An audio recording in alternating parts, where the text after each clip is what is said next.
Hey everybody, welcome. It is Thursday, February 22nd to another edition of the Calgary Real Estate Show live on Facebook, on LinkedIn, on our Living in YYC YouTube channel. So whether you're watching it live or later, welcome, welcome, welcome. So if this is your first time watching, we go through weekly stats, kind of just give you an update of what's happening in the market in Calgary and area. And Jaden will talk about mortgage rates and all the good news there. And Natalie has some design ideas, and she also looks back at last year, the same week. It's kind of interesting. So let's take a look at our weekly stats here. So we're seeing a bit of a trend in terms of sales. So now when we took out that previous week, like 6 weeks ago now, that was the last time we saw sales in the, I think it was high 300s. So now we're well into the 505s. Natalie, is the spring market here? Yes, absolutely. Absolutely. Absolutely. Yeah, absolutely. Yes. So, 406 for new listings, that's down, but we'll see if that was a blip or not. But you can see those sold strongly into the 500s now, 130% sale to new listing ratio. And just for you data nerds out there, I pull the stats at 11:30 every Thursday and I refresh it just before pulling the stats. So I try and get a level playing field every week, just if you're curious. Pendings, 472 this week. So big increase. And really, those have been going up every week, for the last 5. Days on market down again this week from last week, and certainly from 4 or 5 weeks ago. Active and pending, we're still right around 2,300 at 2,314. All right. Last year, let's go in the real estate time machine. Last year, total sales was 446. This year, 502. So it's up 13%. New listings last year was 590. This year, 573, down 3%. Actives last year were 2712. This year, 2295. So it's down 15%. Pendings I got thrown off there for a second. Pendings last year was 654, this year 630, so it's down 4%. This is the big one. Days on market last year 32, this year 23, so it's down 38%. If that doesn't scream spring market, I don't know what does. Yeah, exactly. And one thing I will note here as well is that these stats are from the Calgary Real Estate Board as well, but they were from they pulled from yesterday, so that's why they're slightly different than the ones I showed you on the previous screen. And Jaden, what's going on with mortgages, interest rates, all that kind of good Yeah, stuff? well, the big news this week, we're always following along kind of these different announcements from the government of Canada. 24 months ago, we did not care about any of these announcements, but Yeah, now we do. And so CPI has become the buzzword, Consumer Price Index, and that's basically tied to what inflation is doing in Canada right now. And so came in at 2.9% last month for the month of January. And so the great thing about that, the number itself is good because we're within that limit now, the 1 to 3% that the Bank of right. Canada, generally speaking, wants to see inflation in. But the more exciting part of that is that just about every economist was expecting somewhere between 3.2 and 3.3%. So it's significantly down to what they were expecting, 10% down to what they're expecting. And what that does is it immediately affects the bond market.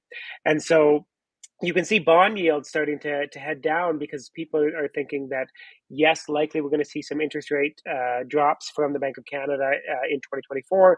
We thought maybe that was getting pushed back a little bit because of some other data that had come up in terms of job market and things like that. But now we think maybe March, maybe April, we could start seeing the first prime rate cuts for the Bank of Canada. So really interesting to see how immediately that's affected the bond market. But you'll notice the rates are pretty much exactly the same as last week. Doesn't mean just because bonds have gone down that rates will follow right away. It always kind of works this way. There's going to be some bank that says, I want market share, and they're going to go down before everybody else, and then everybody else will kind of follow suit afterwards, because this is the time. You guys are right. It's the spring market. This is the time of year when lenders want to be most aggressive because they want to get the market share as quickly as possible. Yeah, Niabla, it is nice to hear that interest rates might be going down. That is music to all of our ears, right? Absolutely, yeah. Jaden's in particular, who's been dealing with this for a long time. So, Yep. good stuff. All right, next up, creating rooms to boost your mood. This one is not a mood booster. This is looking like a serial killer living room. So, Yeah, yeah. looks like a This is scene not out the of room to The boost. Shining. Yeah. All right. So the first one is prioritize comfort. And I think this is basically making sure your space is, cozy and warm. And they talk about not having neutral colors, that kind of thing, like something sort of soft and smooth. I'm sorry, my dog is itching right now. You can probably hear him going off. Comfortable dining chairs. So, especially if you're a big entertainer, you're having people over, you want to be able to all sit and have a conversation and not have to jump up from the dining room table and run to the sofa.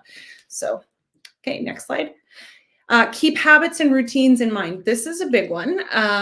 Knowing what your daily schedule is, that's really important. And everything in your life, in your home, should be designed around that functionality. It's not just designed for, we may entertain people, 15 or 20 people twice a year, and that's it. So it's making it cozy and comfy and having a space for things, like you can see with that built-in bookcase.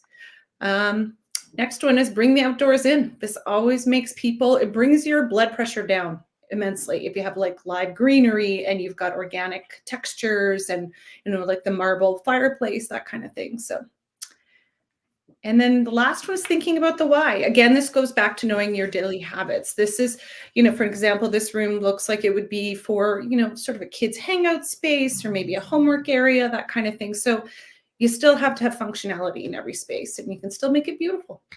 And that's all I got. That's awesome. That's great. Really good stuff again this week.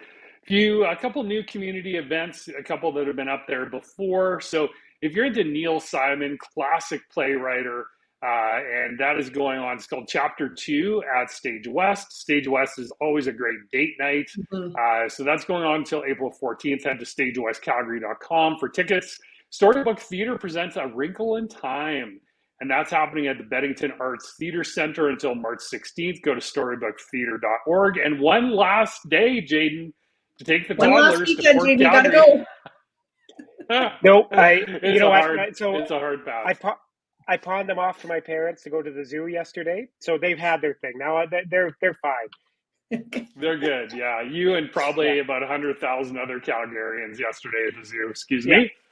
It is allergy season inside of our house. That's what happens when you're allergic to the two dogs that you love and also have in your home. So toddler time and then Jubilations Dinner Theater. Go to Global Calgary's event page. That's where I pull a lot of this information. One last thing I wanted to discuss, because Natalie and I were just talking about it prior to going on air today, and that is that the amount of money, Natalie, you recap the story you were just chatting about earlier today. Yeah, they were talking about how much income you need yearly to buy a house, that kind of thing. So they were saying in December 2023, the stat, I believe, the benchmark price in Calgary was $554. But the benchmark, the amount of money that you needed, according to the interest rates in December 2023, you needed to make just a hair over $120,000. So now in January, benchmark price has gone up to $557.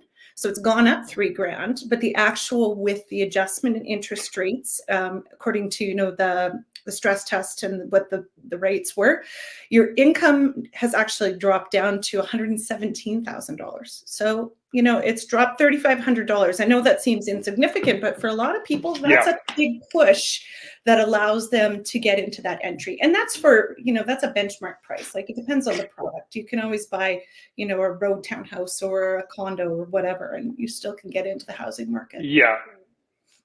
And here's another good one I just want to share with people. So I'm just going to share this from my screen here. Give me 1 second. So if you are buying solo in Canada, I thought this was interesting. This is from our partners at Zoocasa. And my friend Mackenzie wrote this article. So talking about high borrowing costs, things like that. But this is the chart that I find. Let's just get out of that. Very, very interesting. Can you guys see that okay? Should I make it a little bigger? Make it bigger. That's good. Okay. Yeah, there we go. So you can see, Yeah, exactly. So Vancouver benchmark condo price in January 24, 751.9. So you need 12 months of income for a minimum down payment. Toronto, not surprisingly, right behind that. Victoria, right behind that. Hamilton's a lot of the GTA areas. So where Mhm. does Calgary end up? So Calgary, our condo prices have gone up a lot, but we're still only at 3.5 months of income based on average income, and there's some calculations here at the bottom. But yeah, so that's encouraging to see. Like, people talk about housing affordability and things like that. I think GTA and Vancouver are so two separate, complete things from certainly in the West. Calgary, Edmonton, even down lower at 180,000, only 2.1 months of income needed there. So just thought that was kind of interesting. Wanted to share that as well. So that's about it for today. That's all we got. So some interesting stuff there. Reach out to us if you have questions about anything we covered on today's show, and also if you are watching on the YouTube podcast app, which is new this week as well. So thanks so much for tuning in, and we will talk to everybody in 7 days.